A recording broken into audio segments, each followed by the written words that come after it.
अस्सलाम वालेकुम, welcome back. पिछले लेक्चर में हमने हयातियाती तनों यानी बायोडाइवर्सिटी का मुतालिया किया था और जाना था कि ज़मीन के अंदर ज़िंदगी कितनी मुतनव्वे है। लेकिन सिर्फ ये जान लेना काफ़ी नहीं कि जानदार के कितने अक़साम हैं। इनको समझने और इनका मुतालिया करने के लिए एक मुनज़्ज़म निज़ाम की ज़रूरत होती है और वो है दर्जाबंदी यानी क्लासिफिकेशन। अपने लेक्चर का आगाज़ एक सवाल से करूँगा। ज़रा तसव्वुर करें कि आप दुनिया की सबसे बड़ी लाइब्रेरी में दाखिल होते हैं, जहाँ लाखों किताबें बग़ैर किसी तरतीब के फ़र्श पे बिखरी हुई हो। अगर मैं आपको ये कहूँ कि एक ख़ास किताब को तलाश करें, तो क्या आप इसे आसानी से ढूंढ सकेंगे? यकीनन नहीं। लेकिन अगर वही किताबें मज़मून, मुसन्निफ़ और उन्वान के मुताबिक तरतीब के साथ रखी गई हो तो आप उसे आसानी से ढूंढ सकेंगे।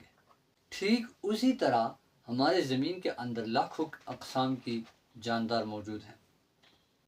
नन्हे बैक्टीरिया से लेकर देव हैकल नीली वहील तक, एक तिनके से लेकर बड़े बड़े दरख्तों तक।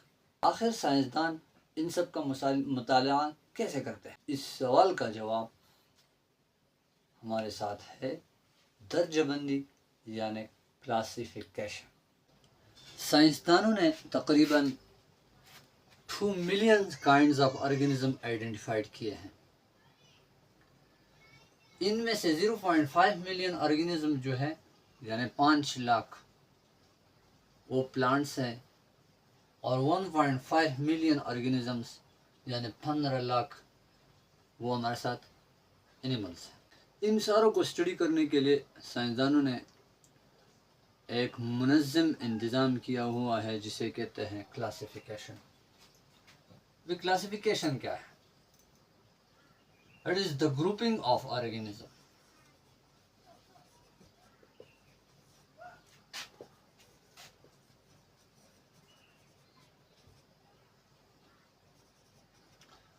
according to their similarities and differences.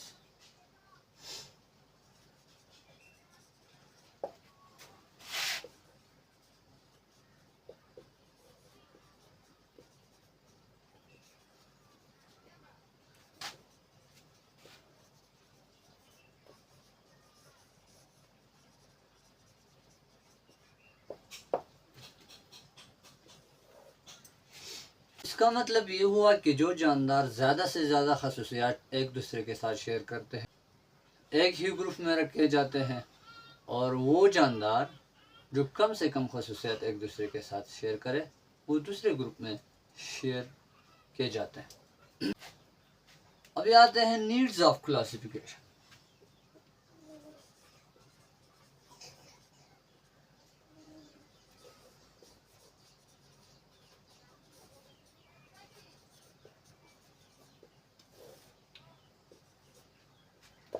Classification की ज़रूरत क्यों पड़ गई? टू मेक स्टडी ईजियर, हमारे स्टडी को, हमारे मुताले को आसान बनाए। कैसे? सारे मैमल जो है, all mammals,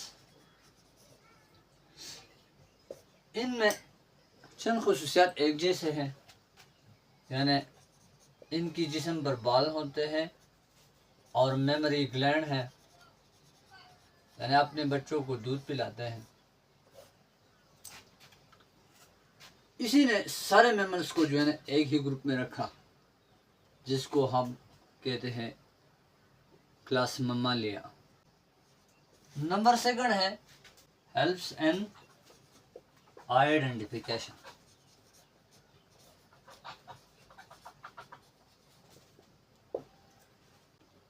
helps in identification यानी क्लासिफिकेशन साइंसदानों को स्पीशीज या न्यू ऑर्गेनिजम्स आइडेंटिफिकेशन में मदद देते हैं। Help scientist to identify new organism. Number third है shows relationship.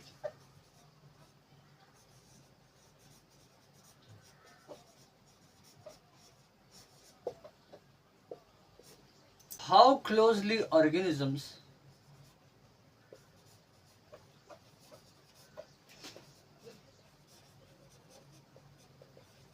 are related.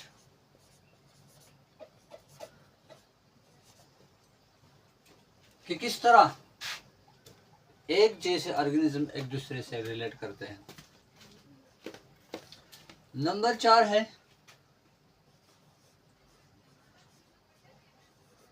Provide universal understanding.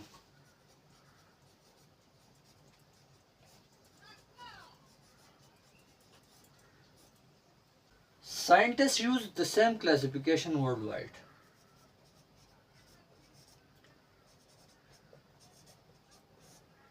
सारी दुनिया में जितने भी साइंसदान हैं बस एक ही क्लासिफिकेशन पे काम करते हैं। नंबर नेक्स्ट है helps in scientific research.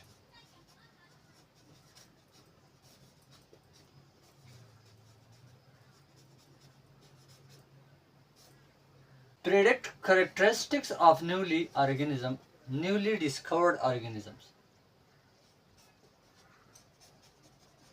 Characteristics of newly discovered organisms and comparing with closely related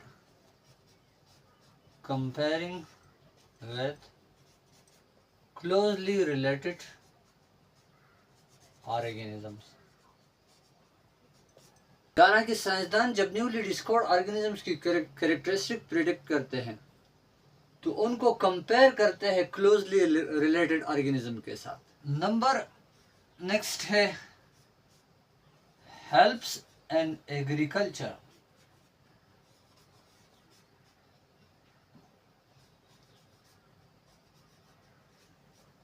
यानी कि ऑर्गेनिजम्स के माबैन जो रिलेशनशिप है उसको जानना ये हमें मदद देती है नए मेडिसिन्स को डेवलप करने में, हमारे क्रॉप्स को इम्प्रूव करते हैं और कंट्रोल डिजीजेस, जिसकी वजह से हम बीमारियों पे भी कंट्रोल पा सकते हैं। आते हैं बेसिस ऑफ क्लासिफिकेशन की तरफ।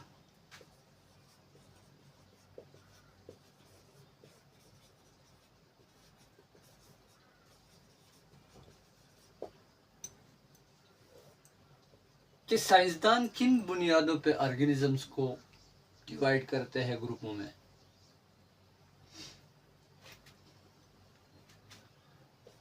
So on the basis of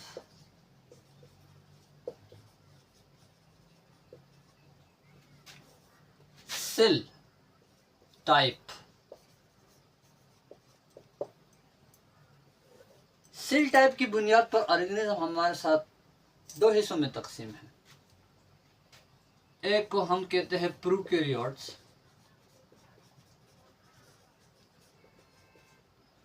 और दूसरा हमारे साथ है यूकैरियोट्स।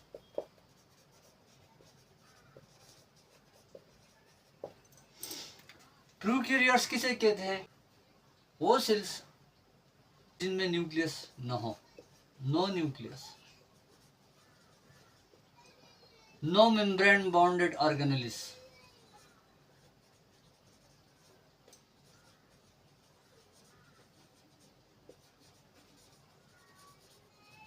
इनका मिसाल हमारे साथ है बैक्टीरिया।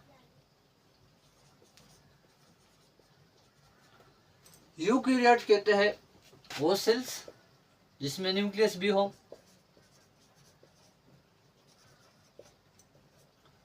जिसमें मेम्ब्रेन बाउंडेड ऑर्गेनेल्स भी हों,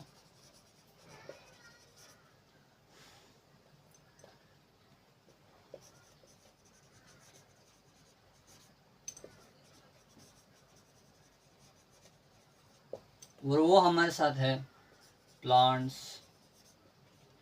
एनिमल्स एक्सेट्रा। नेक्स्ट है on the basis of number of sales.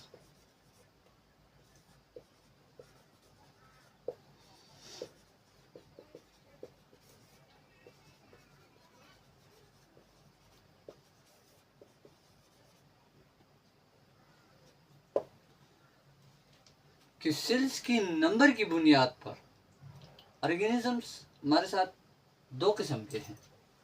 Number एक को हम कहते हैं यूनिसेलुलर, और दूसरा हमारे साथ है मल्टी सेलुलर।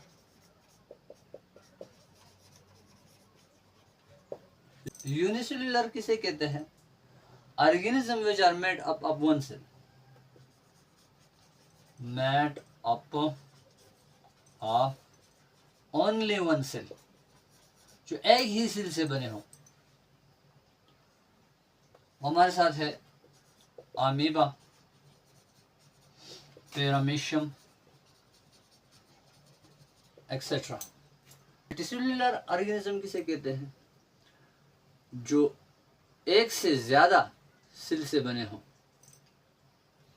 इसे मल्टीसेलुलर ऑर्गेनिज्म कहते हैं। मेड ऑफ मेनी सेल्स, जो बहुत ज्यादा सेल से बने हों।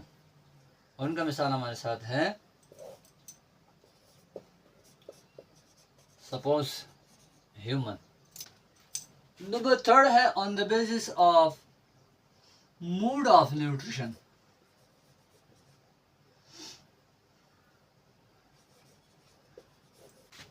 नंबर थर्ड है on the basis of mood of nutrition. On the basis of mood of nutrition.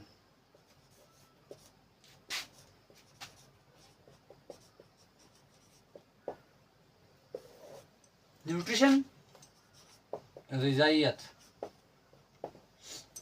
यानी मूड ऑफ न्यूट्रिशन की बुनियाद पर ऑर्गेनिज्म हमारे साथ दो किस्म के। नंबर एक ऑटोट्रॉफ, ऑटोट्रॉफिक ऑर्गेनिज्म या ऑटोट्रॉफ, और नंबर सेकंड है heterotroph.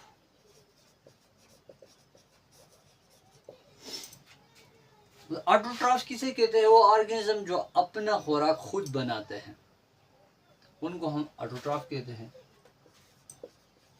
Organisms which prepare their food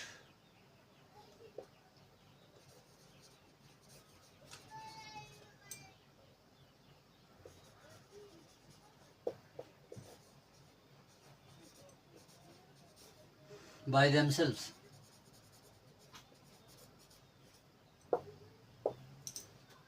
और हेटेरोट्रॉफ्स वो ऑर्गेनिज्म हैं जो अपने खुराक खुद नहीं बना सकते, can not prepare their own food.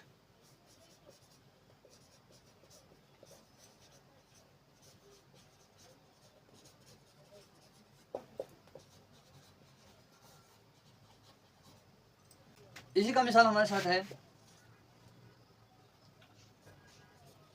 Plants. और हेटेरोट्रॉफ्स किसे कहते हैं? Can not prepare their food, के अपने खुराक को खुद तैयार नहीं कर सकते। और ये हमारे साथ हैं ऑल एनिमल्स। नंबर नेक्स्ट है on the basis of body organization.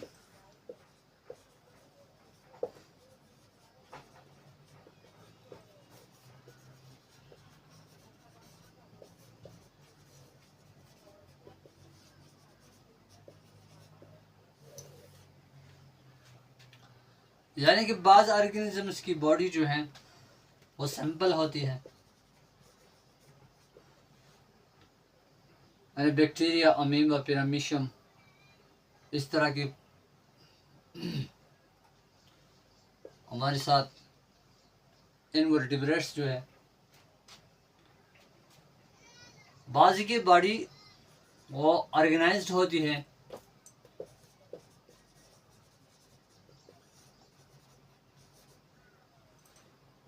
यानी कि हमारे साथ प्लांट्स हो, एनिमल्स हो, और बाज़ की बॉडी हाईली ऑर्गेनाइज्ड है, हम उसे कहते हैं ह्यूमन और चिंपैंजी।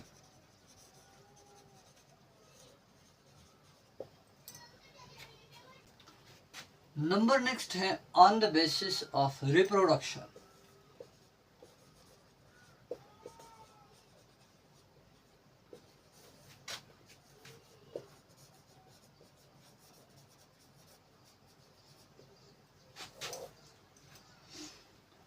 रिप्रोडक्शन की बुनियाद पर ऑर्गेनिज्म फिर 2 टाइप्स में डिवाइड हुए हैं।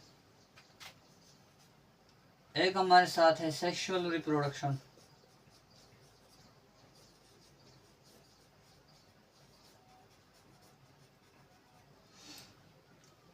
और दूसरा हमारे साथ है एसेक्सुअल रिप्रोडक्शन।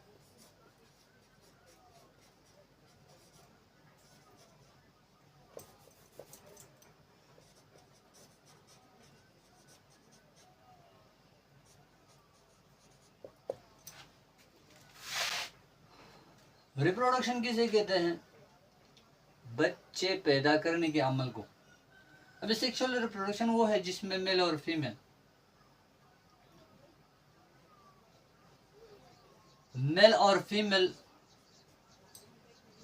वो मीट करे और इसके बदौलत बच्चे पैदा हो जाए, इसको सेक्सुअल रिप्रोडक्शन कहते हैं।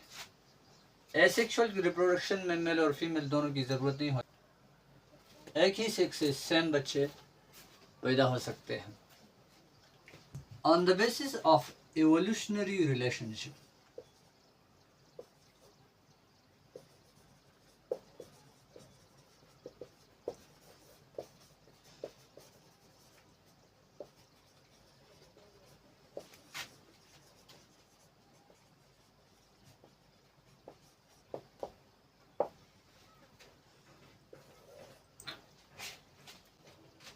Modern classification is on the basis of evolution.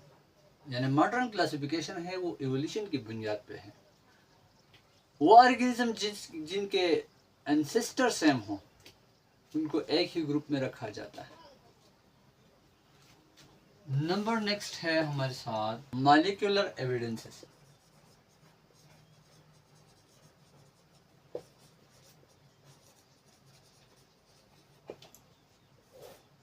Today scientist compare, आजकल साइंसदान जो है ना वो डीएनए, आरएनए और प्रोटीन की कंपैरिजन करते हैं। जिन ऑर्गेनिज्म का डीएनए, आरएनए, प्रोटीन सिमिलर है उनको एक ही ग्रुप में रखा जाता है। That is all about my today's lecture. चूँकि यही टॉपिक जो है ना बहुत बड़ा टॉपिक है, इसलिए इसको हमने पार्ट्स में डिवाइड किया है। Wish you best of luck.